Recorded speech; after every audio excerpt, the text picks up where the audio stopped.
السلام علیکم۔ آج کی اس ویڈیو میں ہم لوگ ڈسکس کریں گے ہینڈ گیسچرز۔ جی ہاں، ہاتھ کے جو اشارے ہیں ان اشاروں کا آخر کار مطلب کیا ہے، کیونکہ یہ اشارے بہت ہی جگہوں پر استعمال کیے جاتے ہیں، یعنی روڈ کے سائے پر بھی کچھ اشارے لگے ہوتے ہیں اور عام طور پر بھی لوگ ان اشاروں کو زیادہ تر استعمال کرتے ہیں۔ سو چلے دیکھتے ہیں کہ ان کا آخر کار مطلب کیا ہے۔ اس سے پہلے اگر آپ لوگوں نے اس چینل کو سبسکرائب نہیں کیا تو پلیز اس چینل کو سبسکرائب کریں۔ سو چلے سٹارٹ کرتے ہیں۔ تو سب سے پہلے اس میں ہے رائزڈ فسٹ، یکجہتی کے لیے، یعنی جو پہلا نشان ہے، اگر آپ لوگ یہ کہاں بھی دیکھیں تو اس کا مطلب ہے کہ یہ یکجہتی کے لیے ہے۔ اس کے بعد ہے کراسڈ فنگرز۔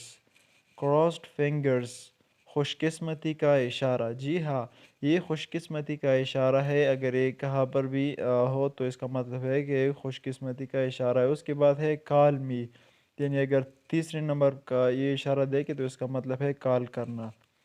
اس کے بعد ہے وکٹری ہینڈ، جیت فتح کے لیے، جیت فتح کے لیے یہ اشارہ استعمال کیا جاتا ہے۔ اس کے بعد ہے سائن آف لو، پیار کا اظہار کرنا۔ اگر کسی کو پیار کا اظہار کرنا ہو تو وہ یہ اشارہ بھی کر سکتا ہے، یہ اشارے کا استعمال کر سکتا ہے۔ اس کے بعد ہے ویونگ ہینڈ، ہائی ہیلو کے لیے، ہائی ہیلو کے لیے استعمال کیا جا سکتا ہے۔ اس کے بعد ہے پوائنٹنگ اپ ورڈس، پوائنٹنگ اپ ورڈس اوپر کی طرف اشارہ، یعنی اگر کوئی بندہ اوپر کی طرح اشارہ کرنا چاہتا ہے اوپر کی طرف تو وہ پوائنٹنگ اپ ورڈس کی طرح اشارہ کر سکتا ہے۔ اس کے بعد ہے پوائنٹنگ ڈاؤن ورڈس، یعنی نیچے کی طرف اشارہ کرنا، نیچے کی طرف اشارہ نہ کرو۔ اس کے بعد ہے فسٹ پوائنٹنگ رائٹ، ملاقات کے وقت جو بھی ملاقات کرتے ہیں تو ملاقات کے وقت وہ لوگ یہ کر سکتے ہیں، فسٹ پوائنٹنگ رائٹ، یعنی ملاقات کے وقت یہ استعمال کیا جاتا ہے۔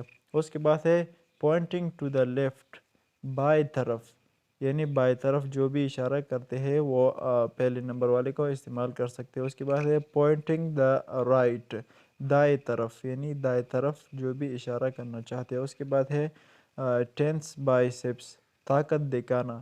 اگر کسی کو طاقت دکھانا ہو تو وہ سمپلی یہ استعمال کر سکتے ہیں، اور یہ ہم نے دیکھا ہے زیادہ طور پر یہ واٹس ایپ اور میسنجر میں بھی یہ استعمال ہوتا ہے ایز اے ایموجی کی طور پر۔ So thank you so much.